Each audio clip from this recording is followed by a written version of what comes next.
사람들은 대체로 과거를 그리워하거나 미래를 기대합니다. 이것은 과거가 현재보다는 나았다고 생각하거나 또는 미래가 현재보다는 나을 것이라는 소망을 표현하는 방식입니다. 미래는 아직 도착하지 않았기 때문에 막연한 기대이지만 과거는 사람들에게 아름다운 추억으로 기억되고 과거의 인물은 영웅으로 기억되고 과거의 시절은 더욱이 밝고 맑고 욕심없고 순수하고 행복했던 시절로 기억되곤 합니다. 성경에도 사람들이 생각하는 좋았던 시절, 뛰어난 인물들이 종종 나옵니다. 훌륭한 왕, 탁월한 지도자, 덕이 있는 리더, 품이 있는 대표자로 회자되는 여러 사람들이 있습니다. 과연 사람들이 존경하는 그 영웅들이 통치하던 시대에 그때 살던 백성들은 행복했을까요? 먼저 다윗 왕 시대를 한번 생각해 보겠습니다.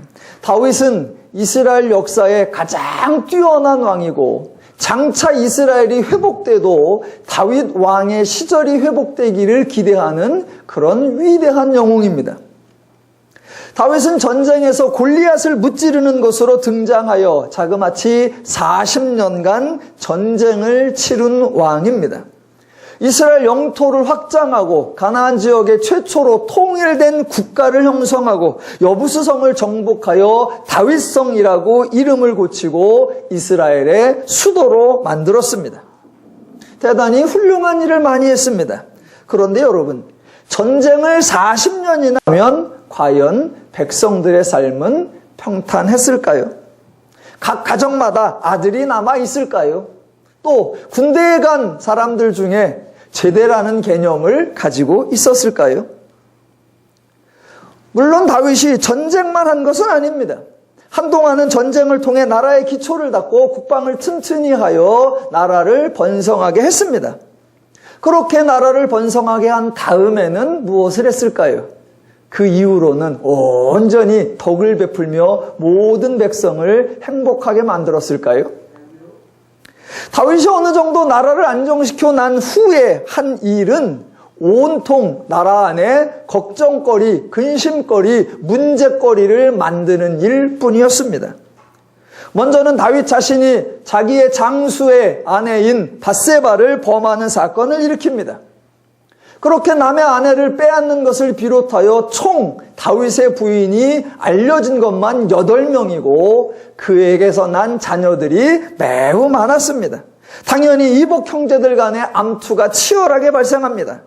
자녀들 중에 아들 암논이 이복 누이 다말을 겁탈하는 사건이 발생하고 심지어는 아들 압살롬이 다윗을 대항하여 반역을 일으키기도 하고 그렇게 아들도 반역을 일으킨 이후에는 불량배인 세바도 반역을 일으키고 다윗이 죽기 직전에는 인구조사를 벌여서 약 7만 명의 무고한 백성들이 죽어나가도록 만드는 장본인입니다.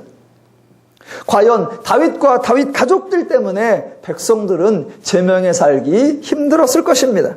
다윗은 나라의 안녕과 질서를 도모한 것도 맞지만 다른 한편으로 온통 분란과 갈등과 전쟁과 싸움과 질병과 죽음을 불러들이기도 했습니다.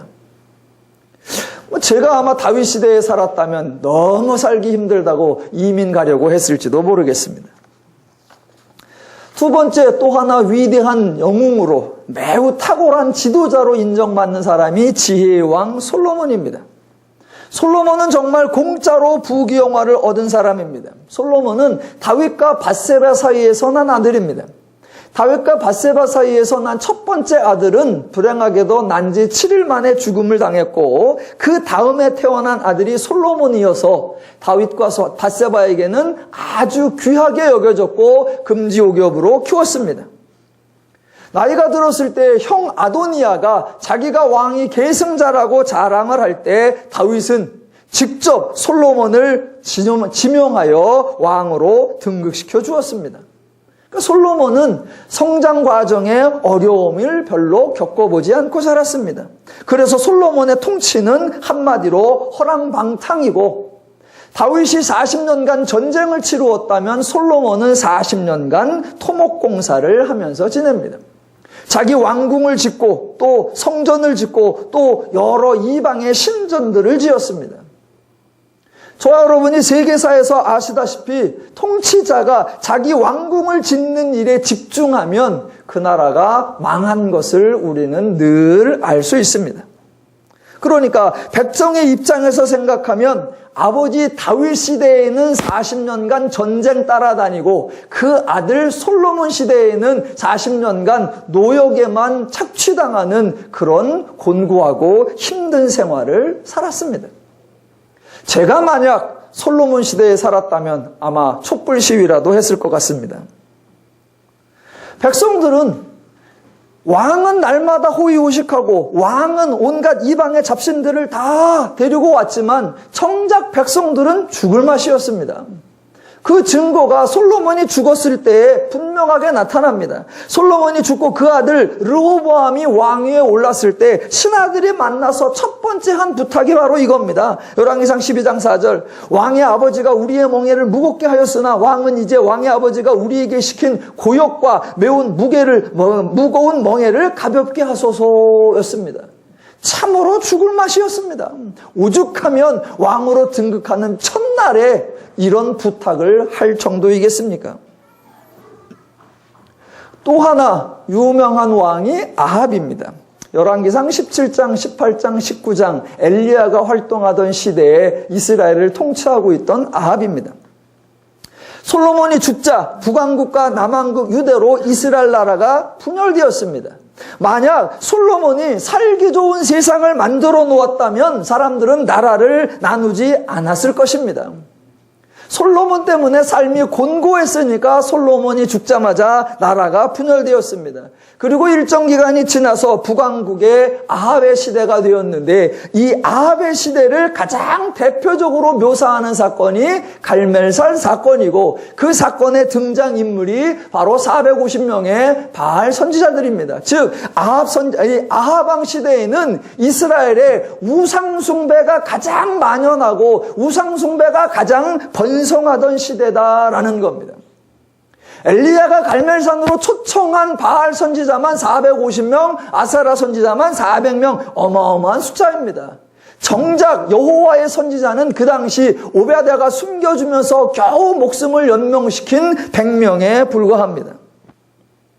그러니까 많은 분들은 아합 시대 그러면 우상이 많았다라고 알고 있습니다. 그러면서 안타깝게도 아합이 이세벨이라고 하는 여인을 잘못 얻어서 그렇다라고 생각하기도 합니다. 여러분, 우상 숭배라고 하는 것이 번성할 때는 생각을 잘 해보셔야 합니다. 아합 시대에 왜 우상을 숭배했을까요? 아합 시대에 왜 우상 숭배가 그렇게 번성할까요? 다윗과 솔로몬 시대의 백성들이 행복했다면, 다윗과 솔로몬 시대의 백성들이 국태민안을 이루었다면 그렇게 행복한 시대를 만들어준 여호와를 포기할 이유가 없습니다. 세상에 어느 누구도 자기 신세 망치려고 우상 섬기는 사람 없습니다. 세상에 어느 누구도 너무 행복해서, 너무 자유로워서, 너무 태평해서, 너무 지루해서 뭔가 좀 시련과 역경을 겪어보자 그런 의도로 우상을 섬기는 사람 단 하나도 없습니다. 그러니까 아합 시대에 우상이 번성했다라고 하면 그럴 만한 이유가 있다는 겁니다. 인간이 우상을 섬기는 것은 대체로 두 가지 경우입니다. 하나는 나라가 피폐하거나 또는 개인의 생활이 너무 곤고하고 힘들 때이고, 또 하나 경우에는 정반대로 나라가 번성하거나 자기의 삶이 너무나 잘 나갈 때입니다. 그러니까 우상은 한편으로는 곤고할 때, 한편으로는 번성할 때입니다. 자, 나라가 피폐하면 그동안 해오던 모든 것을 바꾸려는 경향이 있습니다. 왜? 해오던 대로 해와서 망했으니까 바꾸어서 뭔가 새로운 기회를 맞이하려고 하는 겁니다. 솔로몬 왕이 죽자 북왕국을 세운 여로보암이 제일 먼저 행한 것이 바로 우상을 섬기는 것이었습니다. 왜요? 민심을 얻기 위해서였습니다. 솔로몬이 하던 방식으로는 백성을 지지를 얻을 수가 없으니까, 솔로몬이 섬기던 하나님 가지고는 백성들에게 지지를 얻어낼 수 없으니까, 그래서 새로운 신상을 만들고 새로운 절기를 만들고 새로운 제사장 집단을 세운 것입니다. 우리가 확인했듯이 그렇게 여로보암이 새로운 신상과 새로운 신전과 새로운 제사장 집단을 만들어 놓으니까 나라가 망했을까요? 번성했을까요? 정답은 번성했다는 겁니다. 번성했어요. 그렇게 우상을 숭배했더니 나라가 번성합니다. 그러면 그렇게 번성할 때 자기들이 섬기던 우상을 섬기는 것을 버릴까요? 더 확장할까요? 당연히 더 확장하죠. 왜? 우상을 섬기면서부터 나라가 잘 되었으니까 더 많이 섬기고 더 열심히 섬기려고 하니까 우상 숭배가 확장하는 겁니다. 예, 그래서 새로운 우상도 만들고 외국의 우상도 더 수입하고 나라도 계속 번성해지는 겁니다. 바로 그 시대가 아합의 시대입니다. 지난번 설명드린 것처럼 다윗의 시대가 번성했느냐? 솔로몬 시대가 번성했느냐? 아니요. 실질적으로는 그 당시에 아합 왕조, 오므리 왕조가 가장 번성했었고 주변에 가장 강력한 영향력을 펼치던 그런 시대입니다. 물론 성경이나 제가 아합 시대에 백성들이 행복했다라고 설명드리려는 것은 아닙니다. 성경은 단 한 번도 외형적 상황에 근거하여 인간의 행복을 운운하는 적이 없습니다. 다윗이든 솔로몬이든 아합이든 죄의 원리로 통치하면 백성이 공고하고 다윗이든 솔로몬이든 아합이든 하나님의 원리로 통치하면 백성이 행복하다라고 성경은 권고합니다. 그래서 성경은 다윗의 시대나 솔로몬 시대나 아합의 시대나 모두가 하나님을 떠나 죄의 원리에 빠져 있기 때문에 매 시대마다 하나님께서 하나님을 나타내고 하나님을 드러내고 하나님을 가르치고 하나님을 계시하여 주시는 것입니다. 지난주에 갈멜산 사건이 성경에 등장하는 다른 사건들과 아주 다른 유형, 매우 독특한 사건이라고 설명을 드렸습니다. 성경에는 인간이 하나님을 시험하는 사건이 많이 나옵니다. 인간의 입장에서는 하나님을 시험하는 것이고 하나님의 입장에서는 하나님을 계시하는 건데, 자, 성경에는 인간이 하나님을 시험하는 사건이 많이 나옵니다. 그런데 원래 하나님께서는 미리 먼저 스스로 활동하시고 보여주시고 계시하시고 이적과 기적을 행하시는 분이기 때문에 사람들이 하나님을 시험하고 하나님을 알아보려고 할 필요가 전혀 없습니다. 만약 하나님이 숨어 계신 분이거나 만약 하나님이 활동을 하지 않으시는 분이라면 당연히 사람들이 하나님을 찾아야 하고 당연히 과연 하나님은 믿을 만한 능력이 있는지를 시험해 보는 것이 맞습니다. 자신들이 요구하는 것을 심게 해보라고 자신들이 시키는 대로 하나님이 한번 반응해 보라고 하나님 앞에 조건을 제시할 수 있습니다. 그러나 하나님은 숨어 계시는 분이 아니시고 하나님은 활동하지 않는 분이 아니십니다. 도리어 계속하여 나타나시고 계속하여 이적과 기적을 행하셨습니다. 하나님이 자신을 입증하지 않은 것이 아니라 하나님은 먼저 스스로 계속하여 계시하고 입증했는데 사람들이 믿지 않았을 뿐입니다. 그러니까 자신들이 하나님을 믿지 않아 놓고 정작 또 자신들이 하나님을 시험합니다. 하나님의 입장에서는 매우 불쾌한 겁니다. 이미 다 계시하였고 이미 다 보여주었는데 그 많은 것을 행할 때는 듣지도 보지도 믿지도 않더니 자신들이 필요하니까 이제서 나타나서 이거 행해봐라 저거 해봐라 하나님 앞에 따지고 듭니다. 불쾌할 수 있습니다. 그러나 하나님은 감사하게도 그런 믿지 않는 인간들에게 시험을 받으시고 그들이 이것을 해봐라 그러면 그것을 하시고 저것을 해봐라 하시면 또 하십니다. 하나님은 그러한 인간들의 행동에 대해 자존심 상해하지도 않으시고 하나님이 모욕이나 굴욕을 당했다고 느끼지도 않으십니다. 왜냐하면 하나님의 유일한 소망, 하나님의 궁극적 목적은 어떻게든 인간들에게 하나님을 알려주어 그 인간들이 하나님의 은혜와 복을 누리길 원하시기 때문입니다. 자, 성경에 인간이 하나님을 시험하는 사건 또는 하나님이 자신을 계시하는 사건이 나오는데 이 하나님을 계시하는 사건이 성경에 크게 두 가지 패턴으로 나옵니다. 하나님을 계시하는 게 똑같이 나오는 게 아니라 크게 두 가지 패턴으로 나오는데 어떨 때에는 이런 패턴, 어떨 때에는 저런 패턴, 상황이 그 상황에 따라서 하나님이 계시하는 방식이 달라집니다. 자, 그 중에 하나는 말 그대로 하나님이 능력을 행하고 하나님이 기적을 행하고 하나님이 역사를 행하시는 그런 양식입니다. 이런 양식은 언제 사용되느냐? 대체로 인간의 상황이 또는 인간의 입장이 곤고하거나 압제를 받거나 시련을 받거나 약하거나 힘들 때입니다. 대표적으로 여러분이 잘 아시는 출애굽 시대나 또는 사사 시대입니다. 출애굽 시대 이스라엘은 애굽에서 종살이를 하고 있었습니다. 당연히 고통스럽고 과도한 노동에 시달려 지칠 대로 지쳐있는 상황입니다. 그때 사람들이 신을 생각하고 그때 생각하는 신은 당연히 능력입니다. 신이 자신들을 압제하고 있는 애굽의 세력들을 물리칠 수 있는 힘과 권세가 있느냐? 그래서 하나님이 자기들을 구출해낼 수 있는가? 자기들을 해방시킬 수 있는가? 자기들의 애굽에서 끄집어낼 수 있는 권세가 있는가? 그걸 알고 싶어 합니다.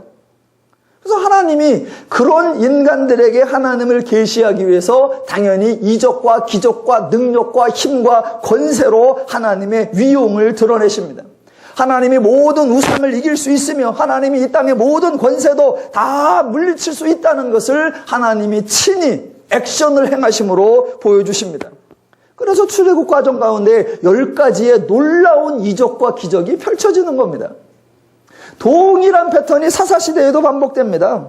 기드온이나 마노아도 하나님께 이적을 행할 수 있는지, 하나님께서 미디안이나 블레셋으로부터 자신들을 구원해낼 수 있는 능력이 있는지 그것을 알고 싶어서 하나님께 이거 해봐라 저거 해봐라, 그러면 하나님은 이것도 행하고 저것도 행함으로 봐라 내가 할 수 있지 라고 알려주셨습니다.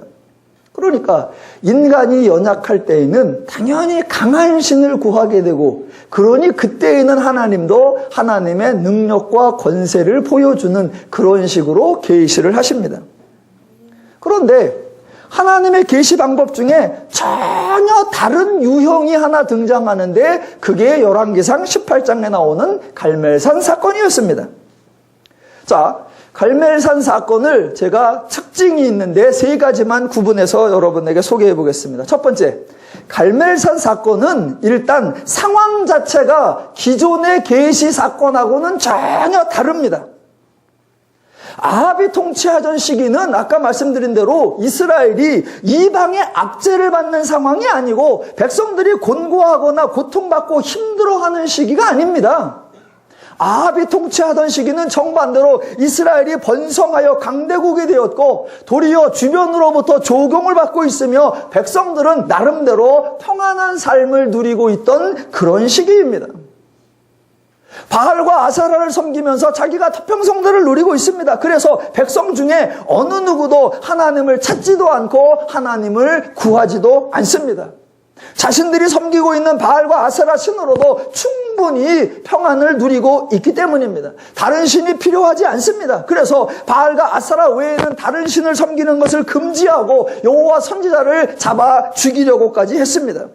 왕으로부터 백성까지 아무도 하나님을 알려고 하지도 않고 하나님에게 도움을 구하려고도 하지 않는 시기입니다. 그러니까 출애굽 시대나 사사 시대하고는 전혀 다른 시대입니다. 하나님 도와주세요 할 필요도 없고 하나님이 있었으면 좋겠다 그런 것도 없습니다. 자, 갈멜산 사건이 독특한 이유 두 번째는 지금 이 시험을 하나님이 먼저 제안한다라는 겁니다. 하나님이 엘리야를 통하여 말씀하십니다. 송아지를 잡아서 제물로 바쳐놓고 거기에 불로써 응답하는 방식, 그 신이 참 하나님인 거다, 참 신이다 라고 말합니다. 그런데 제물을 바쳐놓고 불로써 응답하는 이런 방식은 그동안 인간들이 하나님을 시험할 때 인간들이 제안했던 방식입니다. 늘 인간이 제안했지 하나님께서는 제안한 적이 없는데 유독 이 엘리야 사건, 갈멜산 사건에서는 백성들이 제안하는 것이 아니라 하나님이 제안합니다. 정작 엘리야 시대에는 아합이나 이스라엘이 하나님을 찾지도 않았고 하나님에게 능력을 보여달라고 요구하지도 않았습니다. 송아지를 올려놓을 테니 한번 불러 태워보시라고, 그러면 우리가 하나님인 줄 알겠다고 그런 말도 하지도 않습니다. 아무도 찾지 않는데 하나님 스스로 송아지를 올려놓고 내가 응답하겠다, 그 신이 진짜다라는 방식을 하나님이 제안하더라는 겁니다. 그런데 여기서 지금 보세요. 지금 이스라엘 백성들이 하나님에 대하여 필요성을 느끼지도 않으며 하나님에 대하여 알려고도 하지 않고 있는 상황이라는 것을 생각하신다면 하나님이 왜 이런 제안을 하시지? 이런 제안을 해서 불로 응답을 내린다고 해서 백성들이 와, 이 하나님이 진짜 하나님일까? 이 하나님이 참신이구나 라고 인정할까? 안 할 거란 말입니다. 왜? 어차피 필요하지도 않고 어차피 알고 싶어 하지도 않는데, 그런 방식을 그런데 하나님이 제안하더라는 겁니다. 하나님이 3년 동안 비가 내리지 않았습니다. 그렇다고 해서 이스라엘이 바알을 버렸느냐? 아니에요. 3년 동안 비가 내리지 않으니까 바알은 저 거짓인가 보다, 하나님을 믿어야 되겠다, 하나님을 찾았느냐? 아니요. 실제로 불이 내렸습니다. 그렇다고 해서 와, 진짜 하나님이구나 라고 이스라엘 백성들이 하나님께 돌아섰느냐? 아니요. 하나님은 그거 뻔히 알고 있었습니다. 그런데 하나님은 이런 제안을 하나님이 스스로 하시더라는 겁니다. 그러면 왜 이런 제안을 했을까? 이게 세 번째 이유입니다. 자, 갈멜산 사건이 독특한 이유 세 번째. 이번 사건에서는 하나님이 행하시는 것보다 바알 선지자, 즉 인간들이, 죄인들이 행하는 것이 훨씬 더 많다는 것입니다. 자, 첫 번째 유형에서는 인간들이 하나님을 시험하니까 인간들이 제물을 바쳐놓고 하나님께 요청합니다. 우리가 제물을 바쳐놓았으니까 하나님께서 한번 해보십시오. 하나님께서 불을 내리시고 하나님께서 이슬을 내리시고 하나님께서 제물을 태우시고 하나님이 한번 활동을 해보십시오. 그러면 하나님을 시험하는 인간들이 마치 자기들이 감독관인 것처럼 하나님의 능력이 있나 없나, 하나님이 진짜인가 가짜인가 마치 자기들이 판단하는 것처럼 자기들은 뒷짐지고 구경하고 그렇구나 라고 그걸 하고 있습니다. 그러니까 자기들은 가만히 있고 그 순간에 하나님이 일하고 하나님이 활동하고 하나님이 역사하는 그런 방식이었습니다. 그런데 갈멜산 사건은 정반대라는 겁니다. 하나님은 아합 왕과 이스라엘 백성의 번성함을 의지하고 또 도무지 하나님을 찾지 않을 그때에 하나님을 계시하고 하나님을 알려야 했습니다. 하지만 아무도 하나님을 찾지 않으니까 하나님이 먼저 계시하셔야 했습니다. 이때 하나님이 불을 내려도 아무도 관심 갖지 않을 것 다 알고 계셨습니다. 그러면 계시는 해야 하는데 하나님이 일하는 것으로는 사람이 하나님을 믿지도 알지도 않을 거니까 그럼 어떻게 해야 할까? 바로 그때 하나님이 행하신 방식이 뭐냐? 그동안 해오던 하나님의 능력이나 하나님의 권세나 하나님의 힘을 자랑하고 과시하는 그런 방식이 아니라 정반대로 도리어 바알 선지자들의, 죄인들의 종교 양식이 얼마나 어리석고 헛된 것인가를 입증하는 그런 방식을 사용하셨다는 겁니다.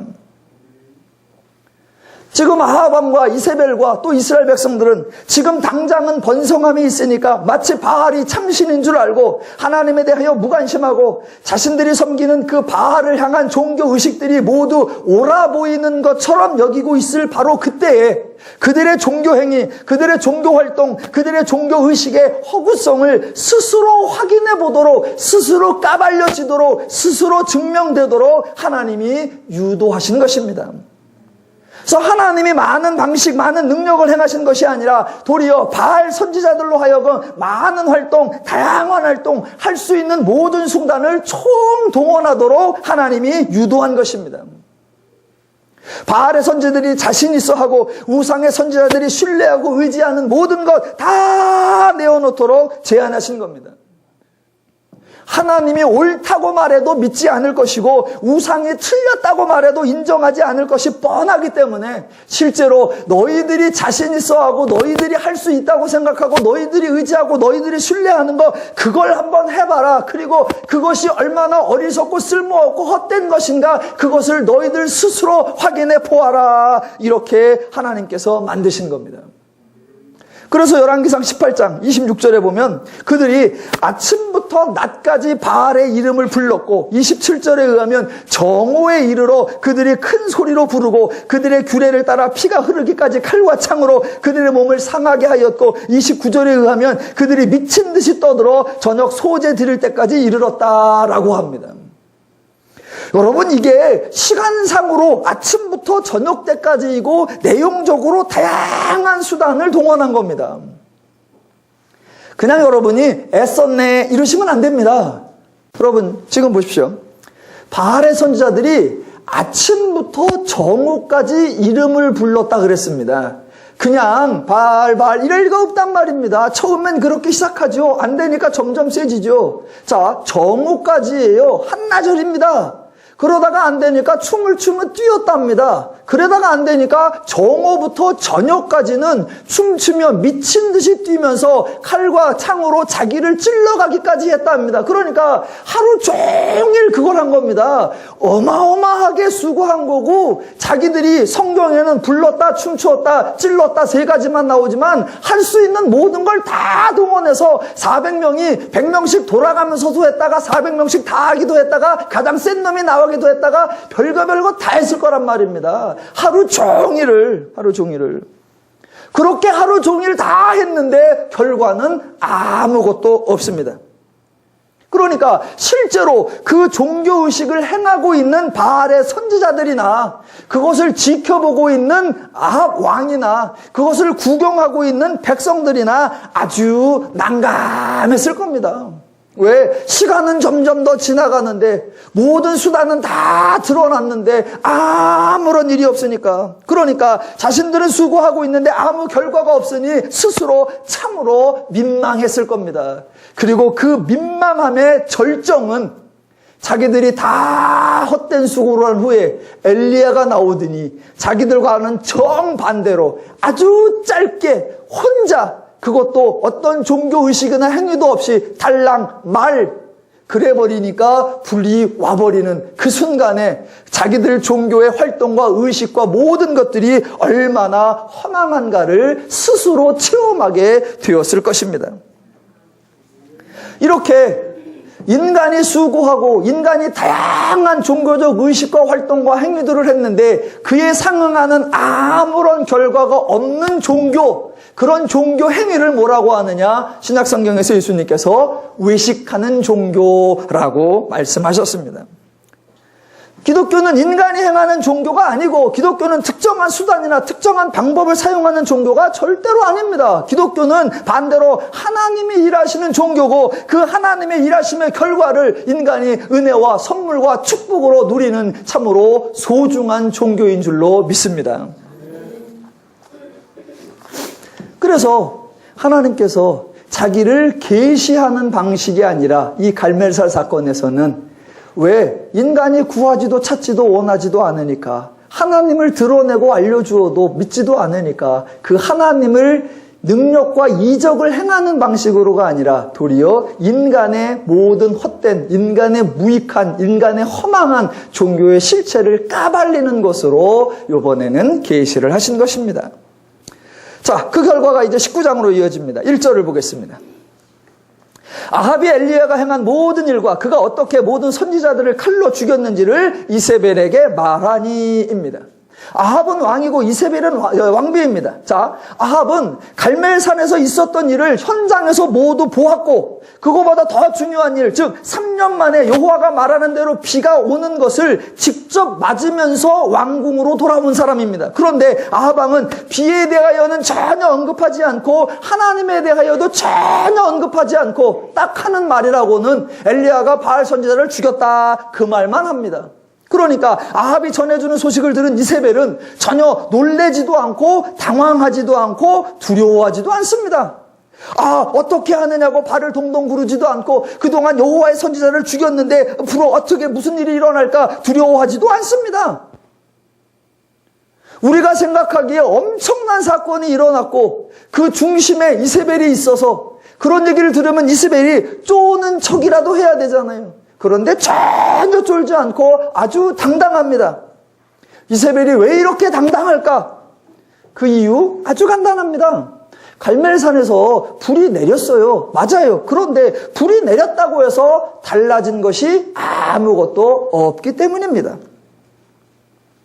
바알을 섬기고 있을 때 3년 동안 비가 안 온다고 해서 바알을 버린 것이 아닙니다. 마찬가지로 여호와가 불을 내리고 비를 내린다고 해서 갑자기 바알을 버리고 여호와를 섬기는 것도 아닙니다. 왜? 엘리야 때문에 이스라엘이 달라진 것이 없고 불 내린 것 때문에 이스라엘이 달라진 것이 전혀 없습니다. 얼핏 생각하면 갈멜산에서 엘리야가 엄청난 영적 전투에서 이겼습니다. 그렇게 이겼으니까 엘리야가 갈멜산에서부터 승전가를 부르고 바로 내려와서 그동안 우상숭배를 주도하던 아합 왕과 이세벨의 왕궁을 내쪽에서 내쫓고 온 나라에서 우상들을 다 파괴하고 종교개혁을 일으키고 하나님만을 섬기는 새로운 세상을 만들 것처럼 우리가 예상할 수 있습니다. 그러나 현실은 전혀 그렇지 않습니다. 정작 이긴 것은 엘리야이고 패한 것은 아합과 이세벨인데 상황은 전혀 다릅니다. 성경이 뭘 말하려고 하는지를 잘 분별하셔야 합니다. 아합의 이야기를 다 들은 이세벨이 전혀 쫄지도 아니하고 두려워하지도 아니하고 엘리야에게 사자를 보내어 당당하게 말하는 것이 2절입니다. 내가 내일 이맘때에는 반드시 내 생명을 저 사람들 중 한 사람의 생명과 같게 하리라. 그렇게 하지 아니하면 신들이 내게 벌 위에 벌을 내림이 마땅하니라 입니다.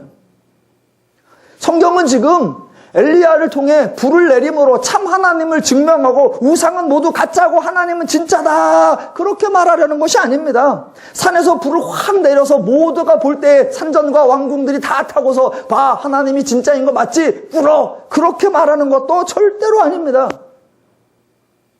왜냐하면 지금 하나님의 목적은 징계나 형벌이 아니라 계시이기 때문입니다. 계시. 하나님은 하나님 안 믿는 사람들을 벌 주려고 하는 것이 아니라 하나님 모르는 사람들에게 하나님을 알려주려고 하기 때문입니다. 그렇게 하나님을 알리려고 할 때 사람들은 한 번에 그렇게 바뀌지 않는다는 것을 하나님은 알고 있습니다. 한 대 맞는다고 해서 달라지지 않고 한 번 어떤 이적과 기적을 체험했다고 삶을 바꾸지 않습니다. 하나님은 그 죄인들의 속성, 그 죄인들의 한계를 너무나 잘 아십니다. 그 죄인들에게 하나님을 알게 하고 그 죄인들이 하나님의 원리를 따라 살게 하려면 하나님이 그 죄인들을 얼마나 섬세하게 다루고 얼마나 정교하게 다루고 얼마나 은혜롭게 다루고 얼마나 지속적으로 다루어야 하는지 하나님은 잘 아시기 때문입니다.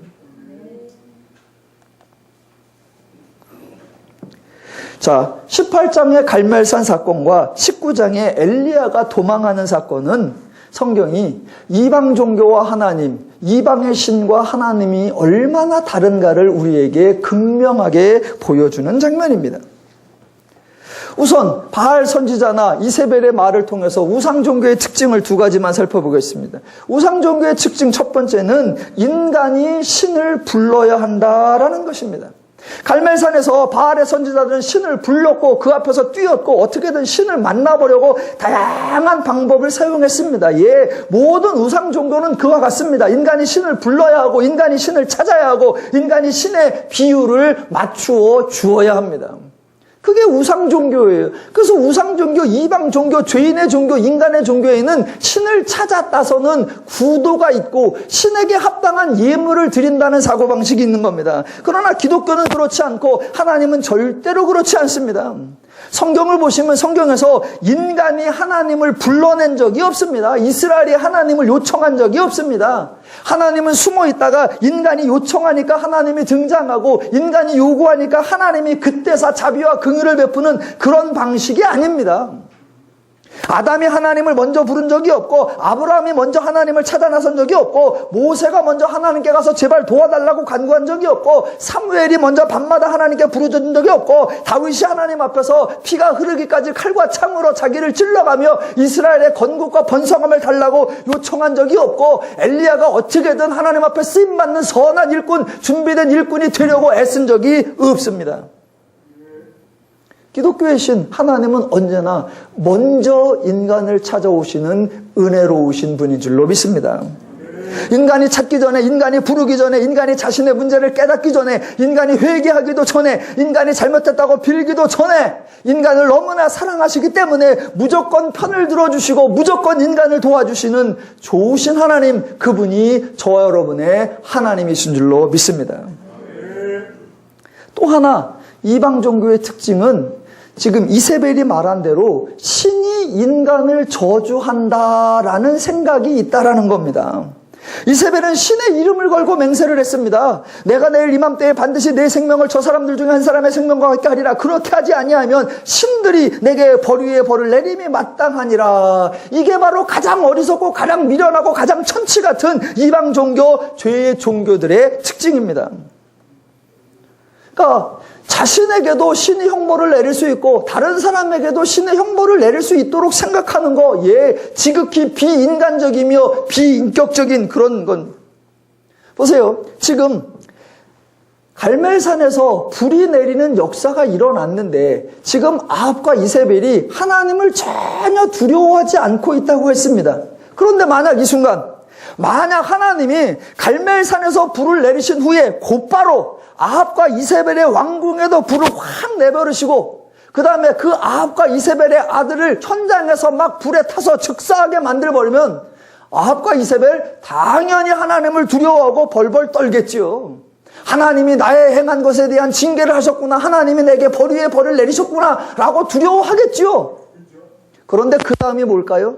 이세벨이 이렇게 말 겁니다. 와, 하나님은 내 악의 악으로 갚으셨구나, 내게 벌 위에 벌을 내리셨구나. 그런데 그렇다면 하나님이나 바알이나 똑같네. 그렇다면 하나님이나 시돈에서 섬기던 우리 이상부방신이나 똑같네. 하나님이 단신하고 다 마찬가지네. 그러니까 하나님이 이세벨을 두렵게 만들면 결국 하나님의 권위는 드러나는데 하나님의 속성, 하나님의 성품, 하나님의 원리, 하나님의 개념은 드러나지 않게 되는 겁니다. 하나님의 목적은 하나님을 자랑하는 것이 아니고 하나님의 목적은 악한 자들을 징계하는 것이 절대로 아닙니다. 하나님은 이방신들과 다르십니다. 인간을 심판하고 인간을 징계하시는 그런 하나님이 아니라 도리어 인간을 치유하시고 회복시키시는 분입니다. 하나님의 목적은 절대로 사람을 죽여버리는 것이 아닙니다. 그래서 잠시 아합과 이세벨이 겁없이 방방 뜨는 그 꼴을 보는 한이 있더라도 하나님께서는 그들을 징계하는 것보다 그들이 생각하는 것과는 전혀 다른 신의 모습을 통해서 이 신은 희한하네. 이 엘여호와라고 하는 신은 독특하네.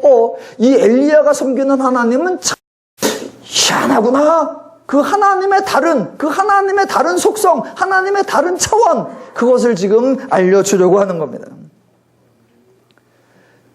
자, 그때 이제 엘리야와 하나님과의 관계 속에서 하나님의 모습을 살펴보겠습니다.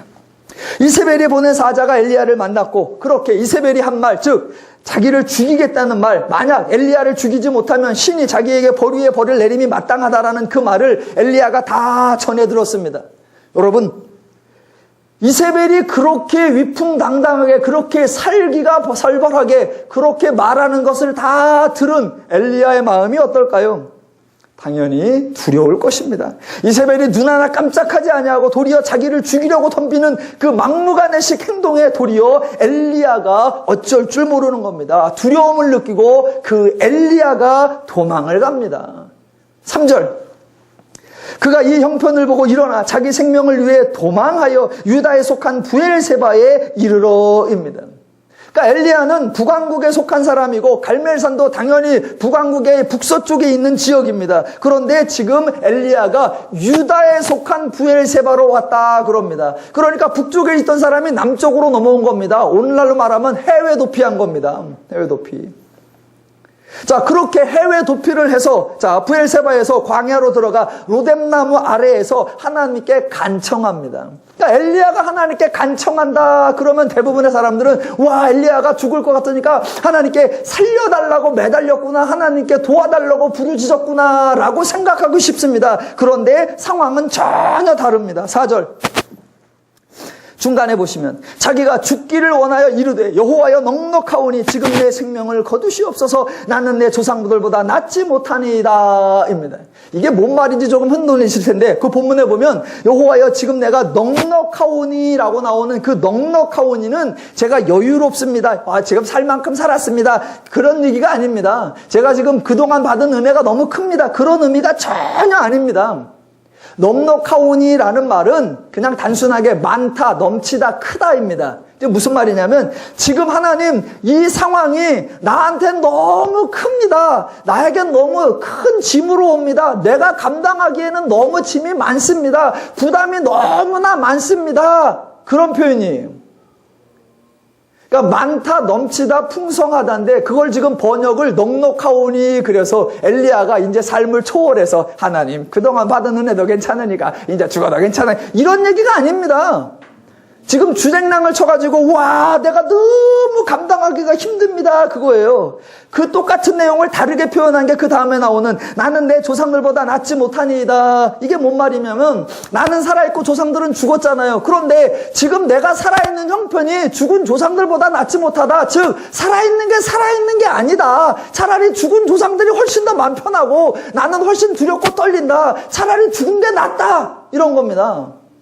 그러니까 지금 로뎀나무 아래에서 하나님이여 도와주시옵소서, 살려주시옵소서, 구해주시옵소서가 아니라 이미 모든 것 끝장났습니다, 견딜 수가 없습니다, 해결책이 없습니다, 방법이 없습니다, 그냥 차라리 죽여주십시오 라고 하는 탄식이요, 한탄이요, 원망입니다. 그러니까 열왕기상 18장에서는 갈멜산에서 바알의 선지자들을 다 물리치는 영웅적 엘리야의 모습이 등장했습니다. 그런데 바로 다음 장 19장에서는 이세벨 왕비를 두려워하여 주랭랑치며 이세벨에게는 한마디도 못하다가 하나님께는 온갖 푸념을 늘어놓고 죽여라 살려라 억지소리를 해대는 아주 생뚱맞은 엘리야를 묘사하고 있습니다. 여러분, 18장의 엘리야가 참모습이에요, 19장의 엘리야가 참모습이에요? 저는 여러분에게 엘리야에 대한 환상을 깨려는 의도가 전혀 없습니다. 성경은 어떤 한 사람을 영웅으로 삼고 어떤 한 사람을 신앙의 모델로 삼으려고 하는 의도가 전혀 없습니다. 우리가 어떤 한 사람을 영웅이나 모델로 삼으면 사람들은 자꾸 그를 따라가려고 합니다. 하나님의 목적은 하나님을 알게 하고 하나님을 따르게 하는 건데 그 하나님이 어떤 영웅을 만들어서 그 사람을 따르게 하려고 하는 그런 짓을 하나님이 하실 리가 없습니다. 자, 지금까지가 서론이었고요.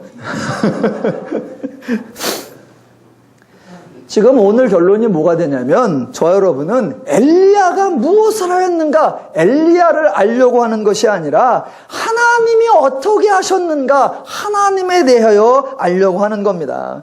엘리야에 대해 과연 하나님은 어떻게 반응을 보이는가 확인을 해보고 저와 여러분이 하나님에 대하여 과연 바르게 알고 있는지, 과연 바르게 신앙생활을 하고 있는지 점검해 보려고 하는 겁니다. 자, 보세요. 지금 19장의 엘리야는 하나님을 찾아 나섰던 것이 아닙니다. 살기 위하여 하나님께 피난을 간 것이 아닙니다. 피난처 되시며 반석이 되시는 하나님께 의지하려고 나아갔던 것이 절대로 아닙니다. 4절에서 하나님께 살려달라고 간 것이 아니라 죽여달라고 억지 쓰는 것을 저와 여러분이 보셨습니다. 지금 엘리야에게는 하나님이 자신을 이세벨로부터 막아줄 것 같다는 신뢰가 없습니다. 하나님께 피하면 천하의 이세벨도 자신을 어쩔 수 없을 거다, 그런 마음이 없습니다. 도리어 온통 두려움뿐입니다. 그 엘리야의 두려움을 극명하게 보여준 게 19장 10절과 14절입니다. 10절과 14절이 똑같은 표현이 두 번 반복되는 겁니다. 같은 거니까 10절을 읽어볼게요. 내가 만군의 하나님 여호와께 열심히 유별하오니 이는 이스라엘 자손이 주의 언약을 버리고 주의 제단을 헐며 칼로 주의 선제들을 죽였으며오며 오직 나만 남았거늘 그들이 내 생명을 찾아 빼앗으려 하나이다. 이것을 두 번 말합니다. 제가 이렇게 주님을 위하여 특심을 했었는데 하나님께서 저를 보호해 줄 줄로 믿습니다. 그런 얘기가 아니라 내가 그렇게 특심을 했는데도 불구하고 다 주변 사람 잡아 죽였듯이 나도 이제 죽을 위기에 처했습니다. 살 길이 없습니다. 그 얘기예요. 그러므로 지금 19장의 상황은 엘리야가 하나님을 찾아오는 상황이 아니라 정반대로 설명하는 겁니다. 엘리야는 하나님을 신뢰하지 못하고 두려움에 사로잡혀 도망가고 있습니다. 바로 그렇게 도망가고 있는 사람에게 하나님이 찾아오시는 사건입니다.